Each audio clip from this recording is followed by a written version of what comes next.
24-25 तार संख्या है $81 बिलियन।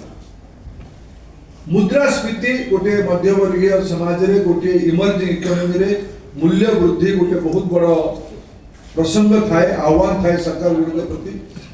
आमे जते बेले दायित्व नेलु ता पूर्व 10 वर्ष हमको 12 वर्ष हो गला।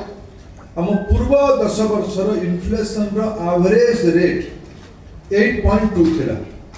एबे 15 रु 25 भीतर ये 10 वर्ष भीतर इन्फ्लेशन एवरेज रेट है 5%। मुद्रास्फीति एकदम नियंत्रण भीतर अछि। एटा गोटे इकोनॉमिक इंडिकेटर सोच बड़ इंडिकेटर सलाम इकोनॉमिक साइज को बढ़ेवा पई हैला। जते हमें 2015 रे दायित्व नेलु आरंभ थिला हमर वार्षिक भारत सरकार खर्च कैपिटल एक्सपेंडिचर 2 लाख कोटी टंका होतला, जोटा गत बजेट रे यानी 24-25 बजेट रे 11 लाख कोटी टंका हेतिला। एई थर तार एलोकेशन बढ़ी। स्मार्टफोन संख्या 100 कोटी रु अधिक है।